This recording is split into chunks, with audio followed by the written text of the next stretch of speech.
Hello, everyone, and welcome to our Behind the Code Women in Tech Unfiltered. On the tech market, Cloudi-Fi is used by large corporations who want to simplify their Wi-Fi onboarding. It's also very loved by brands, retailer, and hospitality companies who want to leverage their physical presence and to improve their digital campaign.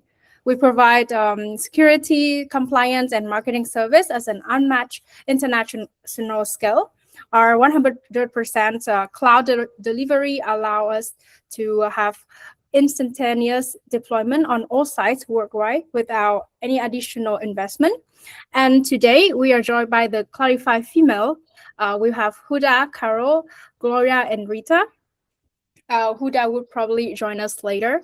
And we are here today to have an honest conversation about the reality of building a career in STEM, in tech to be specific, and especially as a woman.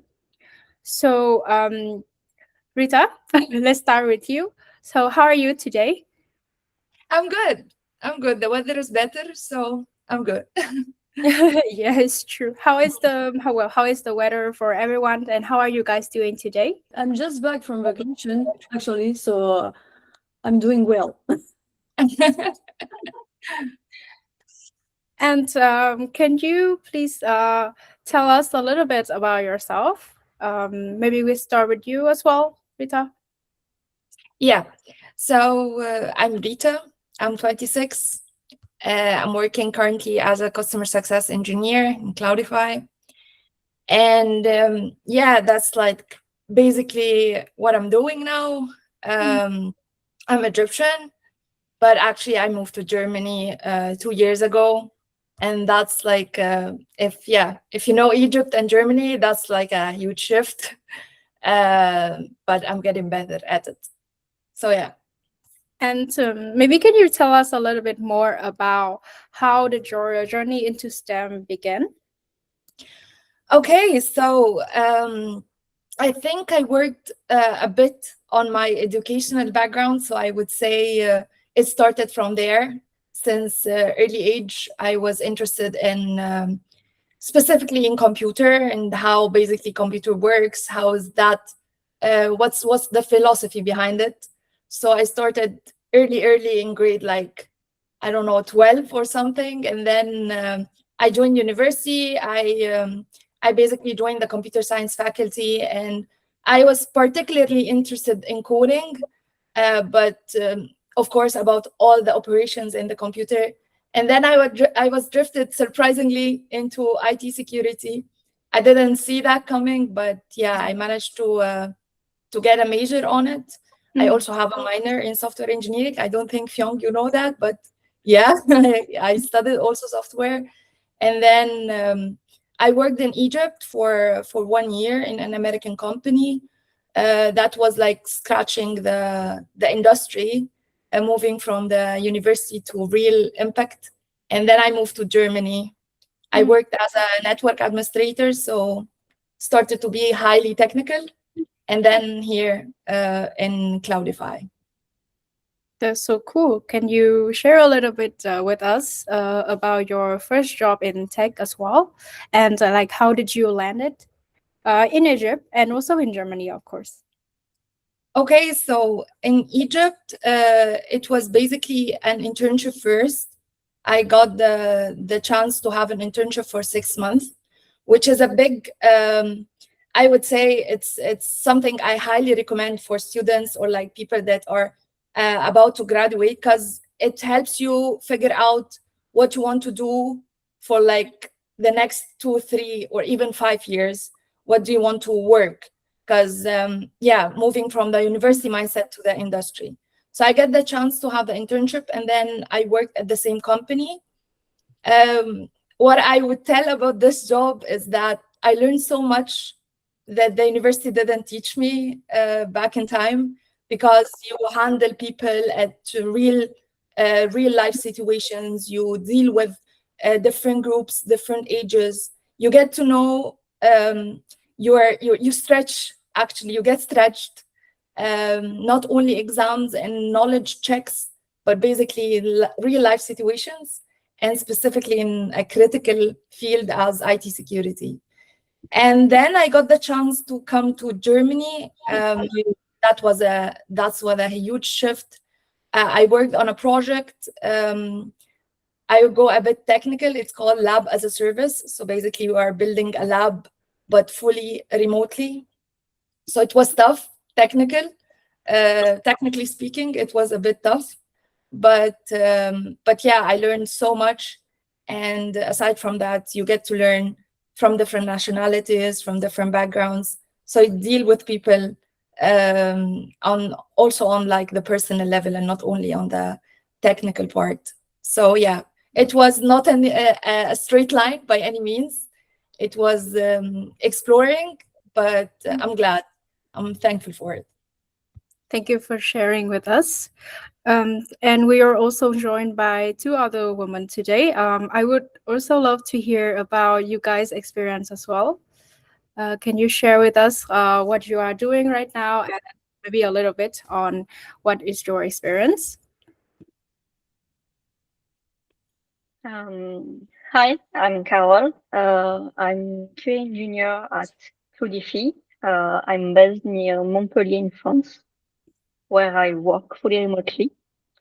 I've been working in tech for about 9 years. My journey was quite traditional. I studied embedded systems, electronics, and robotics. During university, I had the opportunity to take part in robotics competitions, and I was lucky enough to win the French Robotics Cup twice and Eurobot once. After graduating, I started my career in hardware development.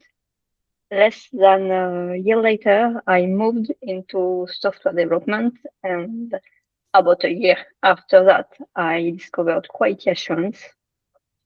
That's when I realized it was a role that suited me best because it combines technical skills, problem solving, and collaboration.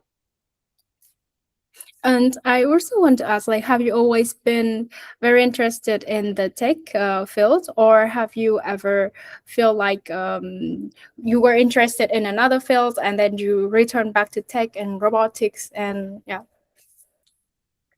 I discovered tech in high school, and I just follow the flow.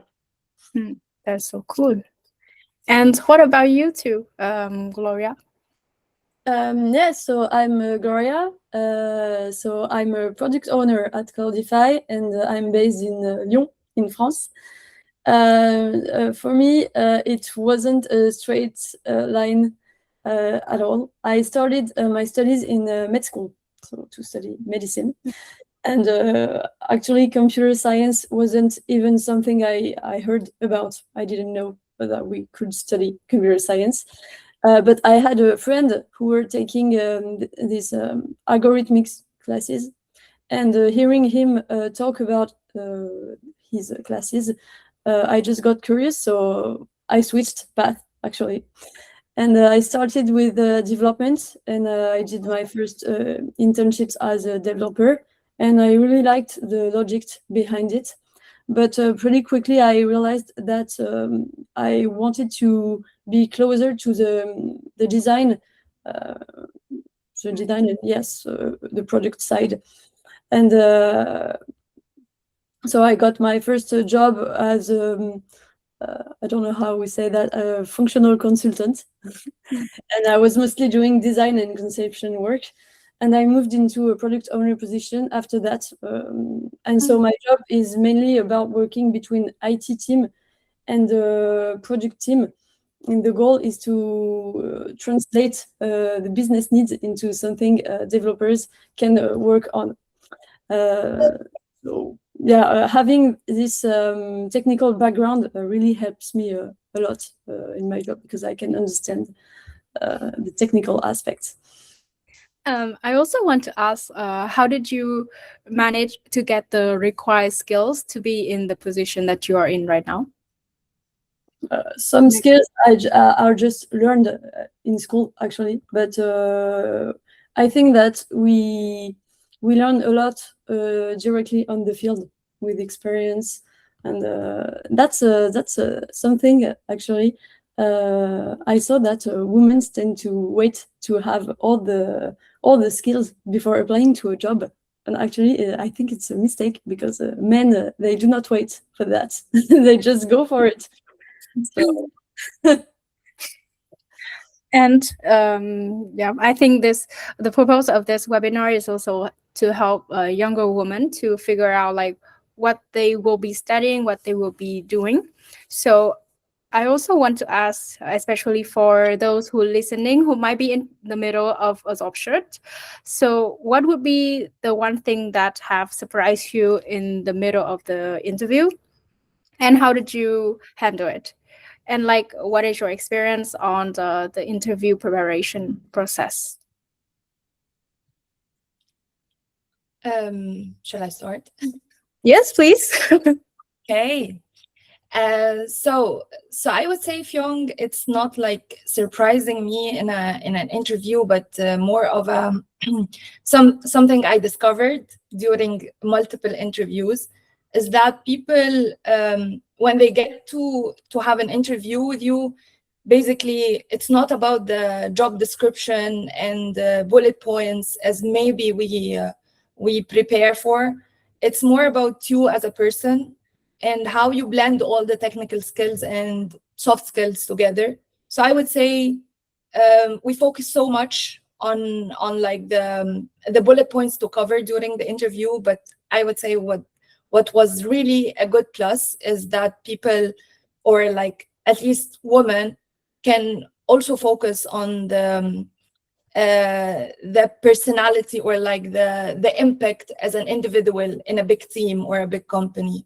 So that's also something I would say I didn't know that until I get to have multiple interviews. I was too focused on like, I didn't have this technical skill. They said Python and Java, and like, oh, okay, I didn't have a hands-on experience on this and this and this. It's yeah, it's how you basically promote for yourself, and not only. Definitely, a technical experience is important, but it's not the most important thing as you may think before an interview. So that's how I would phrase it. Thank you. Yeah, I totally agree with you, Rita. For me, an interview is not only about checking technical skills. Technical skills are already shown through your experience and can be evaluated with exercises. For me, the interview is more about seeing if the mindset of a person and the company match. It's a conversation between two sides to see if they want to work together. Exactly. Yeah. And I agree with that also, because I know that when I was younger, I really wanted to match the job position perfectly and prove that, I have all the skills. But actually, right now, I think it's better to just talk about myself and what I'm expecting for the job. And if there is a rejection, I think it's not a bad thing, because it's less about being rejected and more about avoiding something that wouldn't have been a good fit anyway. Thank you for sharing.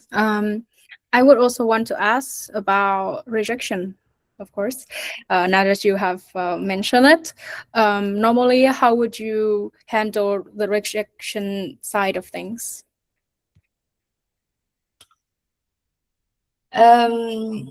Okay, for me, at least, the rejection, I would call it the cliche redirection, because actually it is a redirection to another thing. I remember I got rejected. How much? Oh my God, it's so many trainings, like maybe above 40 rejections I got after my first training to work out in Egypt. And then after I got the job, I realized, okay, that's exactly what I want. I want to combine technical skills with soft skills and communication skills with customers, and I was only applying on things that's purely technical, and that's not something I want to discover. So rejections, I would say, first rule of thumb, ask for feedback, and try to have, I would say, try to pinpoint what is the weaknesses and strength. If the other side want to share feedback, that's gonna be a huge plus for you. But at the end, just be confident and be sure that it's a redirection, and that's something ahead that maybe you don't know, you're about to discover, that's way, way, way better for you. And I totally agree with Gloria that it's not a rejection, but it's like not the match, not the fit, that you are still about to move on in your career. So yeah.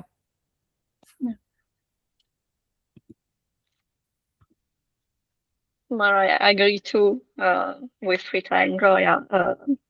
Even if it's hard to be rejected, and it's also hard to reject an offer. For me as well, rejection is a mismatch rather than a failure. It just means that the company and the candidate were probably not the right fit at that specific moment. Finding the right company where your skills and mindset are valued is more important than getting every opportunity. Yep. Aside from the rejection, I also heard that you guys have also shared with me the imposter syndrome. I think most of us are also having that kind of problem. And I also want to ask, how do you manage to get through it and push for the next step? Also, I'm starting. Yes, please. Okay. Okay, so I won't say Fyong, I have a huge problem with this, and I think it's quite common among women to have this feeling of imposter syndrome, or like to have this feeling that you still don't know it enough and don't okay, maybe I'm still not fully confident to join this and to write this documentation, etc. So what I want, or maybe what helped me a bit, is that I always think of it as you are talking to your loved one, whoever, like your sister, your mother, your partner, and you are so confident that they have the skills because you see it and you know that they can do it. And if you talk the same way to yourself, I would say it would make life easier on you. And always, always, always remember that like doubts are part of the process. If you don't have doubts, you will not improve and you don't work on yourself. So it's part of the process. It's like the stepping stone between you and a better version of you. So don't like resist the fact that you have doubts about your skills. It's okay, because it's part of having feedback, again, as I said, and work on it and be better.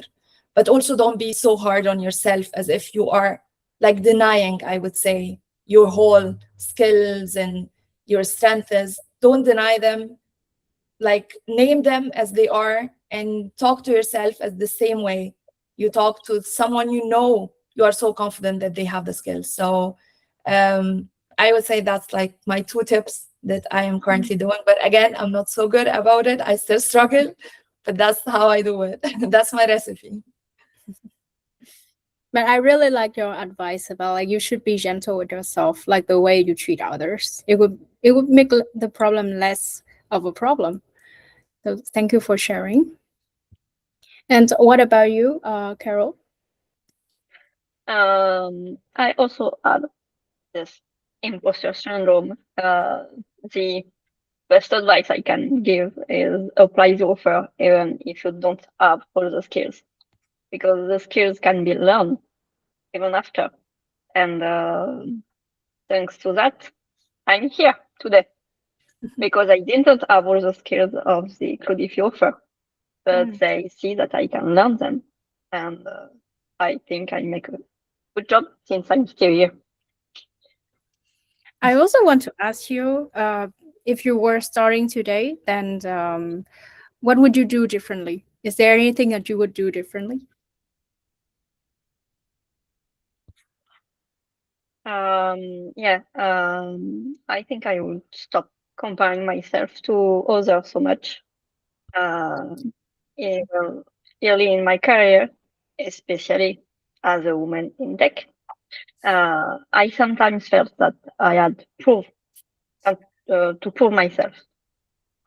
Looking back, I would spend less energy proving myself and more energy learning, asking questions, and building confidence. Everyone starts somewhere, and it's okay not to know everything. Yeah, and it's important also to take time to look at everything you have succeeded and learned, rather than always seeing what is missing and what you could do better. Of course, it's important to question yourself and to keep improving, but it's also nice to take the time to recognize what you achieved. And also, I think it's important to talk with your colleagues and say when things are going well, because it helps everyone to build confidence, and we tend to forget to say that. I agree. Yeah. So I also have this part that I want to ask all of you is about our remote environment. So yeah, what have been the biggest positive for you? Maybe you can start with us, Carol, because I think like being a mother, there can be a lot of positivity. Yeah, working remotely gives me the flexibility to organize my day around both work and family. I can start early, have focused time before meetings begin, and still be available for my children after school. And I also appreciate the autonomy and the trust. So I don't need someone watching what I'm doing. I'm trusted to deliver my work, and that's the biggest advantages in remote work at Cloudi-Fi, at least. And for you guys? For me, the best part of this is I'm having an environment that actually work with me and how I like to work, because I have real concentration issues, and open spaces, they just don't work for me. There is too much noises, too much movement around me. So remote work lets me create a space that's actually adapted to the way I work best. And as I'm a musician also, so it's really nice to be able to take some break and play the harp during the day. To be honest. I should have asked you to play us a song if you have time. You have to let me prepare myself for this. Maybe next time. And maybe on the flip side, is there any challenges? I think it's important to keep a clear rhythm and boundaries, because even if we are in remote work, we have to make this separation between work and our personal life. So I like to use timers actually, but it's just the way I do. And yeah, setting boundaries, I think it really matters. Yes, remote work can mess a little bit with your time schedule. And you, Carol? For me, I don't need timers because I have children. For me, the biggest challenge, I think, is making sure I'm visible. Because when you're remote, people don't automatically see the work you're doing. So I've learned to communicate more proactively, share progress regularly, and reach out people instead of waiting for them. Yeah, and I would love to add not to fall in the trap of isolation, basically. And that's like a downside of being in a remote work. Like I would say 100% I agree with the flexibility and with like how to get in a focus mode without office distractions. But also there will be some days that you will feel you are a bit isolated. And if you didn't break the loop, it maybe it will last for a bit, and that's not something that's good, because especially you are working in a tech field, so that you may satisfy the work needs and you also at the same time feel a bit isolated. So just try to break this. Have a 10 minutes call, I would say, is a huge difference in no call day, or like no meeting, just emails, text, or like sending updates on whatever the platform you're using, etc. So that's something I would love to add, and not to fall in that trap, because it's easy, but it's it's not good. Do you have any tips, anything that you do in order to stay visible? I mean, like in terms of your own mental health and like with your professional work. Like, do you have any tip for that? To that, not being too isolated with all of your surroundings? For me, at least, I do two things. First, sometimes I force myself to work in an environment that has a lot of people working around me. So it's like an open space for work. Sometimes I don't feel it like that. Like I have my own office at home and I set it up the way I want, but sometimes I force myself to watch people work around me. It helps dealing with maybe random strangers around you. It's actually good. And also sometimes I have a question that I know it can take 5 to 10 minutes call with that person instead of a whole conversation on Slack. So I choose to communicate. I send that person on Slack saying, okay, let's have a 5-minute call. It would be better. The tone of the voice, how people engage with you, it's way better than just you don't imagine it is, but it is. But it actually works. So that's how I do it. And I want to add this to ask this because I know that you're a customer success engineer. So how do you manage to not put like personal feeling in your job? Because I know that as a CS, you talk directly with the customers, and to be honest, sometimes it can be very difficult. And like, how do you manage things, especially in remote, where you don't really have like your colleagues around you to help to support you?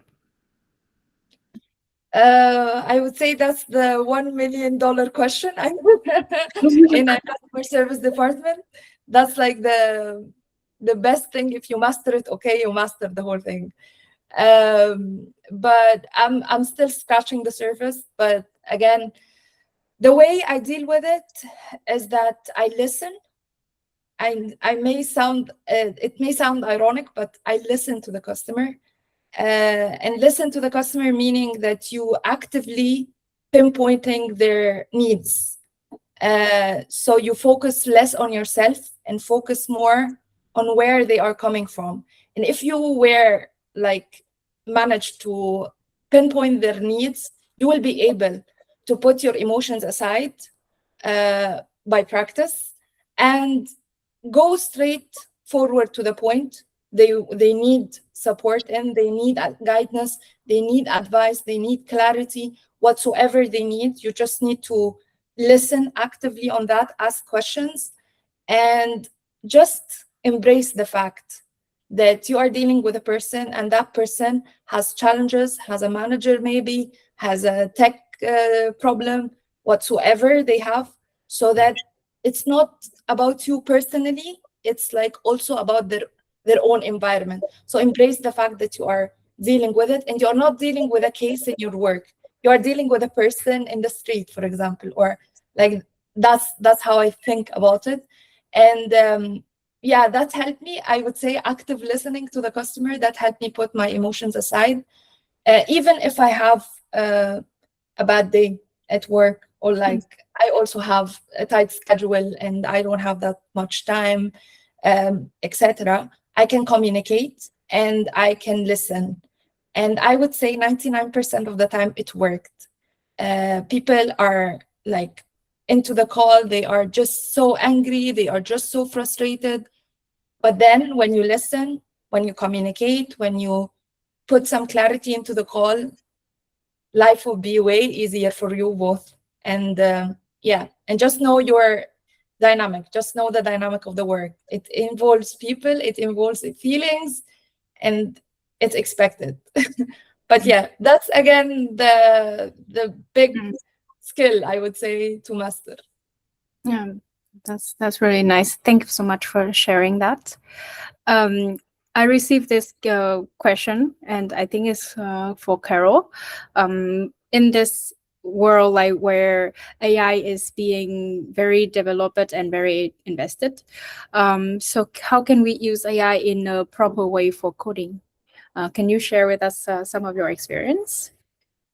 I see AI as a very good assistant, not never a replacement for developers or testers. It can help generate ideas, explain unfamiliar code, write a first draft, or suggest tests. But it's still our responsibility to understand, review, and validate the result. For me, the better you understand the code yourself, the better you use AI. The exact same applies for everything. Like testing, AI can help generate test ideas, but critical thinking is still essential. That's so cool. Do you have any AI tools that you mostly use and you think you find helpful? At Cloudi-Fi, we use Cloud Code, and that's probably the best, I think, for coding. Yes, I think Claude is really popular nowadays. Everyone is talking about Claude. I also received these questions. I think it would probably be for Rita. As a high school student interested in computer science and software engineering, what advice would you give to someone seeking fully funded scholarship or educational opportunities in STEM fields, especially for international students from countries with limited access to resource? And yeah, is there any program, pathway, or skill that you would recommend focusing on? Wow, that's okay. If you don't remember, I will. Sorry. Not that. No. Actually, I've been in their place.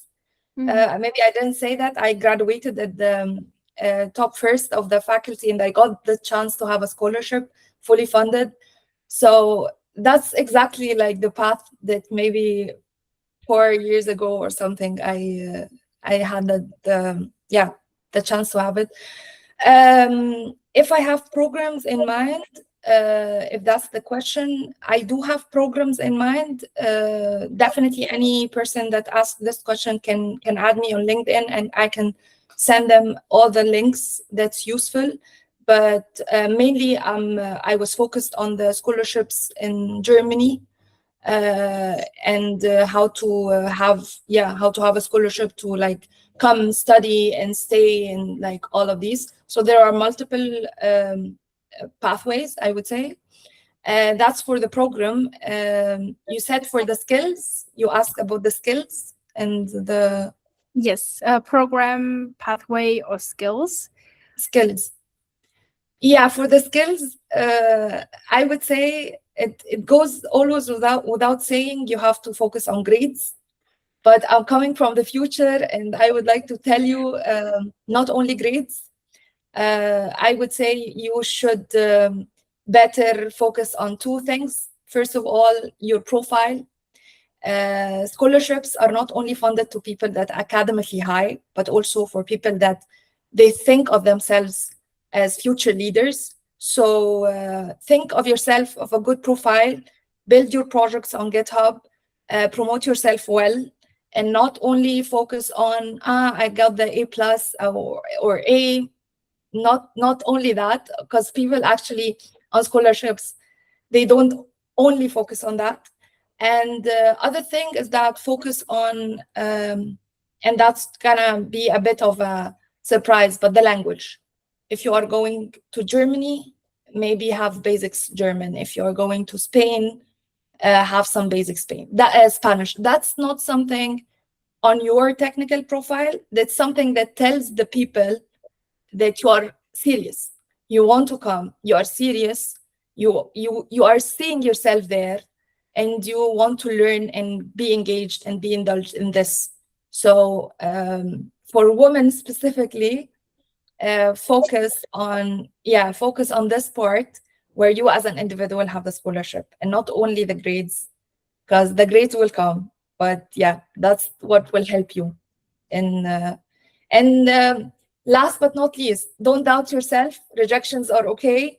You only need one yes, and your life is totally different for a scholarship. Thank you for sharing, Rita.